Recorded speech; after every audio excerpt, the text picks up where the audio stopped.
दोस्तों गाइस इस वीडियो में बात करने वाले हैं बैंक ऑफ महाराष्ट्र के बारे में। बैंक ऑफ महाराष्ट्र की जो एफडी की स्कीम चल रही है इसके बारे में हम बात करने वाले हैं, जो कि लेटेस्ट में बहुत ही अच्छा खासा रिटर्न आपको देखने को मिल जाएगा बैंक ऑफ महाराष्ट्र में। जो कि लेटेस्ट अपडेट हम बताने वाले हैं, जो कि अभी 26 जनवरी 2025 का ही लेटेस्ट अपडेट है। बिल्कुल में आपकी जो लेटेस्ट में करंट टाइम में एफडी पे इंटरेस्ट चल रहा है वही सारी चीज़ें हम बात करने वाले हैं। बिल्कुल भी हम गलत बात नहीं करने वाले हैं।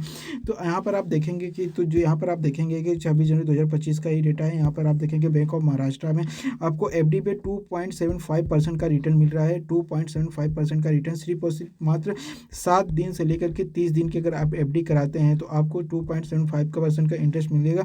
लेकिन यदि आप उससे ज़्यादा का कराएंगे, जैसे कि मैक्सिमम 45 दिन का एफडी कराएंगे 45 दिन का, तो आपको करीब 3% का मिल जाएगा। यदि आप 90 दिन की एफडी कराएंगे तो आपको 4.5% तक का इंटरेस्ट रेट मिल जाएगा, 4.5% का। बाकी यदि आप 6 महीने की एफडी कराएंगे तो आपको 5.2% का इंटरेस्ट रेट मिल जाएगा। वहीं पर आप 1 साल की एफडी कराएंगे तो 6.75% का इंटरेस्ट रेट देखने को मिल जाता है। तो ये सारी चीज़ें आपको समझ में आ रही होगी।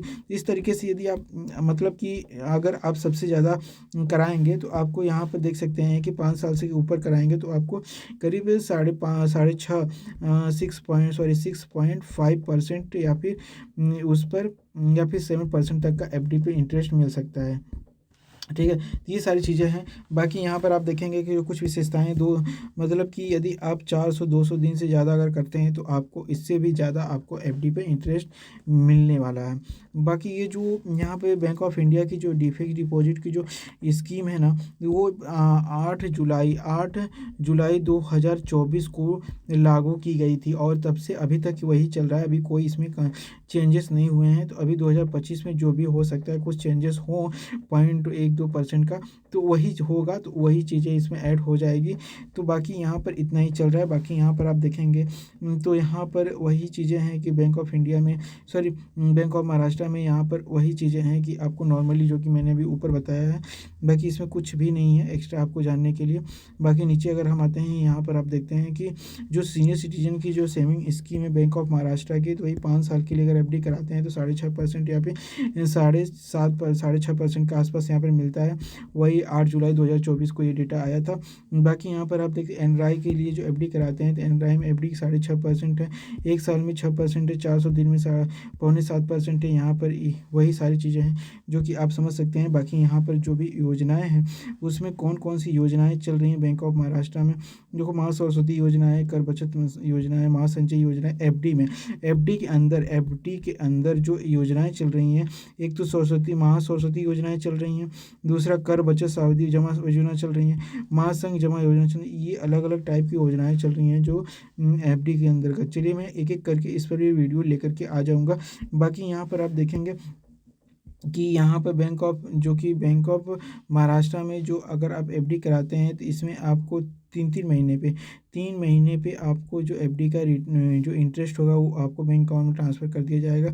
बाकी यहाँ पर आपका जो कार्य का आप जो यहाँ पे अपना एफडी 10 साल के लिए मैक्सिमम जमा कर सकते हैं। न्यूनतम 1,000 से एफडी शुरू कर सकते हैं, क्योंकि कुछ बैंकों में 10,000 से मिनिमम 10,000 से एफडी शुरू करते हैं। इसमें आप 1,000 से भी एफडी शुरू कर सकते हैं।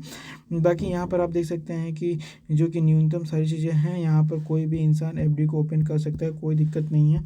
यहाँ पे एफडी आप ओपन कर सकते हैं। बाकी जो भी इंक्वायरी है उस इंक्वायरी को आप यहाँ से रीड कर सकते हैं। इंक्वायरी आपकी सारी चीज़ें लगभग सॉल्व हो जाएगी। जो भी यहाँ पर कोई भी अगर प्रश्न है तो यहाँ से रिलेटेड आप यहाँ पर देख सकते हैं। तो ये बाकी चीज़ें यहाँ पे समझ में आ गई होगी। अब हम इसको कैलकुलेट कर लेते हैं। मान लीजिए कि आपने एफडी पर मान लीजिए आपने एफडी पर 1 लाख रुपये आपने इन्वेस्ट किया है। ठीक है, मान लेते हैं हमने एफडी पर यहाँ पर सैकड़ा हज़ार, 10,000, लाख, 1 लाख रुपए हमने इन्वेस्ट किया है। तो इस पर हमने मान लेते हैं 7% के हिसाब से हमने कैलकुलेट किया, तो यहाँ पर 5 साल में हमें 41,778 रुपये का हमें रिटर्न मिल जाएगा। मतलब जो टोटल वैल्यूएशन हमारी होगी 1,41,000 रुपये होगा। लेकिन यदि हम वहीं पर अगर इस अमाउंट को हम चेंज कर देते हैं, जैसे कि मान लेते हैं हम इस अमाउंट को चेंज कर लेते हैं और यहाँ पर 1 लाख की जगह हम यहाँ पर 5 लाख रुपए कर देते हैं और यहाँ पर जो हमारा 7% ही रहता है और टेन्योर जो 5 साल के लिए रहता है, तो 5 साल में हमारा जो 5 लाख करीब 2 लाख रुपए हो जाएगा और टोटल जो हमारा टेन्योर अमाउंट बनेगा वो 7,07,000 रुपये बनेगा। और यदि हम इसको हम चेंजेस करके अगर हम यहाँ पर कुछ और दूसरा अमाउंट लिख देते हैं, 8 लाख रुपये लिखते हैं, तो अगर हम इसी टेन्योर की बात करें 7% के हिसाब से 5 साल में हमारी जो अमाउंट हो जाएगी 3,31,000 रुपये हो जाएगी। और जो टोटल हमारा हमने 8 लाख इन्वेस्ट किया, 3,31,000 और टोटल अमाउंट हमारा हो जाएगा 11,31,000 हमारा हो जाएगा 5 साल बाद। तो ये चीज़ें आपको समझ में आ रही होगी कि ये किस तरीके से काम कर रहा है। बाकी यहाँ पर एफडी कैलकुलेटर यहाँ पर आपको गूगल पे सर्च करके यहाँ पे आ जाना है, अपनी एफडी जो भी है अपना अमाउंट उसको सर्च कर लेना है। उम्मीद करता हूँ वीडियो अच्छी लगी, प्लीज़ वीडियो को लाइक करिए, चैनल को सब्सक्राइब करिए। मिलते हैं नेक्स्ट वीडियो में, तब तक नमस्कार, जय हिंद।